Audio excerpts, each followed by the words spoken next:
I mean, look, we're probably similar to the rest of the country. Things are good. They've been slowly ramping up. You know, we are almost at pre-pandemic volumes and levels.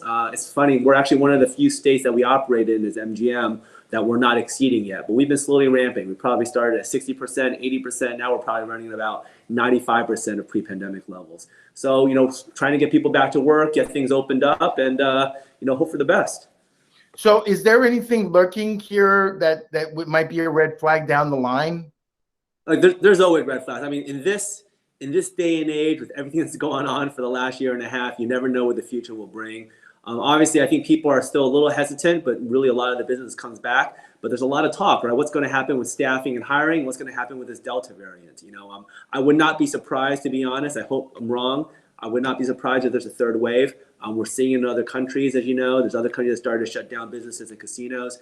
But I think, you know, we'll be more prepared this time around. We know the drill. You know, we know how to stop this virus as an industry. We've shown that it can work if you have the right protocols in place. So I'm still a lot more optimistic, but certainly we're not out of the woods.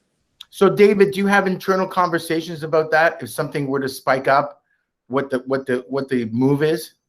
Yeah, a lot of our conversations are more about right now, which health and safety protocols do we feel is appropriate to scale back on? Obviously, you know, here in Michigan, like most states now, all of the government mandated requirements have been lifted. So we're not under any state orders. That being said, we still want to follow safe practices, encouraging social distancing, encouraging mask wearing, especially if you're not vaccinated. You know, we saw plexiglass up in certain areas where it's not getting in the way of guest experience, but some people still might prefer and feel safe. So we're still trying to be careful. You know, we're not doing a lot of speculation yet about what the future might bring, but we want to be prepared. You know, a lot of the things that we had, whether it's signage or whether it's plexiglass that we started to removing, we're hanging on to it, right? Because you never know what the future will bring. No one can predict what's going to happen, but we're still optimistic and hopeful.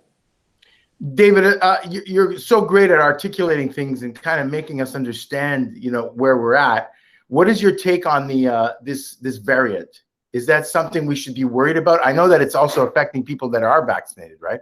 Yeah, I mean, look, I'm obviously not a doctor. I'm not a scientist, right? But you're right. I think opinions. You know, and we talked about this before. I think one of the dangers we had when, you know, this pandemic first started is we weren't as worried as we should be, right? And in a way, you always want to make sure you're prepared for the worst, or, you know, hope for the best and prepare for the worst. So I think we should be a little worried about it. I don't think we need to be scared because we've been through this. We know a lot more about the virus. We know what it takes to prevent it.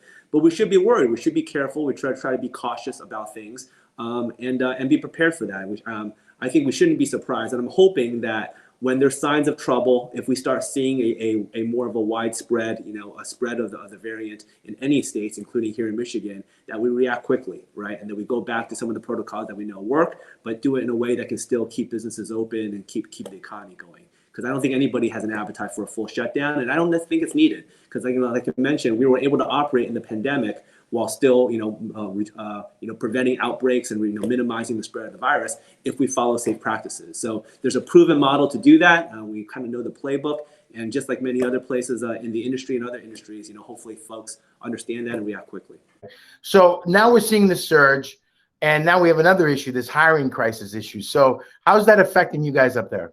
Look, I know we're not alone. It's affecting every state that we're in, including Nevada. You know, there's all these surveys out there talking about how hospitality and gaming workers don't want to go back to the industry. There's a lot of reason for it. But look, I think part of it, you know, without getting too much into the politics, obviously there's unemployment, there's benefits out there. That's going to come to an end. I think that might help with some of it. I know daycare is a real issue for a lot of families, right? Just the lack of availability of daycare and the cost of that, you know, and then some folks have probably gotten sick of the hospitality industry a little bit, you know, don't want to work anymore. So we're actively hiring, we're actively recruiting. In fact, we have an on-site job fair today, trying to get folks in the community who do want work. We have great jobs, great benefits. The other problem too is those who are coming to work, call-outs is an issue. It's an issue I know across the industry, but predicting when people will show up for work has been tough. So we're doing our best to manage through it. It's tough, but hopefully we can, bring folks back, and that's what it's all about. We want to provide jobs and get this economy going. David, what's your take on this? You think that it's something that will be resolved, or do you think the hiring situation is changed because of what happened during the pandemic, and we need to approach it a little differently? Good question. I don't know. I mean, I'm hoping a lot of this will eventually go away, that some of this is temporary. But, like everything in history, sometimes you have this big kind of crisis event that catalyzes changes in behavior. And you have a lot more remote working going on. You have people reevaluating their life priorities, people going into business for themselves or spending their time doing other things. So I think some of that may be here to stay, right? And some of the behaviors of just our country and society may change a little bit. But at the end of the day, people got to work. That's what life is about. Hopefully you find a job that you enjoy. You're with an employer that you like working for, and that you're engaged, you're passionate. And at the end of the day, what brought me to hospitality and entertainment is I love this industry. I know a lot of the folks who are continue to be in the industry feel the same way. So I think, slowly folks will come back, because that's what we do. This is a great people business, and a lot of people want to be in that environment. We haven't necessarily shut additional things down. It's more been a delay in our ability to get things back open. So we are actively trying to get 100% of our hotel rooms available. We haven't been able to do that yet because of staffing issues. We haven't opened all of our restaurants, although if we could tomorrow, we would. It's a matter, again, of staffing. We'd like to get more tables open on the casino floor. Again, we're trying to get dealers in. We're even holding dealer academies, training new folks who want to become dealers, who maybe have no experience. So, we would love to go to full capacity tomorrow. But staffing really is the bottleneck right now. So we're working actively to try to get folks to refer their family and friends to jobs, to offer some bonuses. We've looked at changing wages and increasing wages where we thought we need to be more competitive, kind of anything that we need to do and trying to work through it. Overall, when you look at all this from a bird's eye point of view, how do you feel about everything that's going on right now? I feel good. And look, I think everyone was very, just kind of couldn't wait till things would get back to normal, right? And if you look around and see people's behavior and just go out to restaurants, things are almost back to normal. Not quite so in terms of the number of things open and operating hours, mainly because of staffing issues. But it just seems like there's this light at the end of the tunnel and people are finally ready. In Las Vegas, in the leisure industry, there's more travel than ever. People are back. They've been saving up. They're eager to have that entertainment. So I feel good about it. But I don't think we're out of the woods. I think we need to keep a close eye on what's going on with this variant. I think we need to be ready. And like I mentioned, hopefully we continue to be responsible as a society and really react quickly to all this. So. Yeah, that's I think you're absolutely right. And in terms of the demographics that you're seeing, are you seeing a wide-reaching demographic right now? Yeah, I mean, I think every casino is probably seen. We've had more of a decline in the older demographic visiting during the pandemic than the younger. The younger folks have come back quicker, but we are seeing that return across all demographics, including the older demographic, particularly with vaccinations, right? Because we know vaccinations work. They reduce the severity of symptoms, they reduce the chance of really severe cases. So we are seeing a widespread demographic. But I think the good thing is during the pandemic, because casinos were, in some cases, some of the only options for entertainment, we're seeing generally, anecdotally, probably more younger folks in our casino than maybe even before the pandemic. We've been able to offer more amenities that cater to that demographic. So I'm hoping that will stay. We're seeing that a little bit of that trend in the downtown Detroit area that we're hoping to capture over the next couple of years. But I think it's good. I think we are seeing a diverse group though. And we're trying to bring them the amenities they expect when they come back though. Make sure they have a good experience.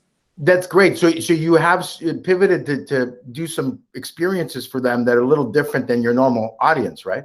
Yeah, something, we're MGM Resorts. We want to bring a little bit of Las Vegas here to downtown Detroit. Right. Something we wanted to do anyways, but the pandemic may have accelerated that. The greatest example is our steakhouse. We opened a new steakhouse concept that was intended to be much more modern, appeal to a broader range of clientele, including the younger demographic, a lot more hip, have kind of a vibe type dining. That's worked out well. It's been incredibly successful. We're doing more covers than we did even before the pandemic. It's brought new customers, probably who don't normally visit our casino, in through our doors. We want to do more of that looking over the next couple of years. Because I think in every gaming centric jurisdiction, it starts being very focused on gaming.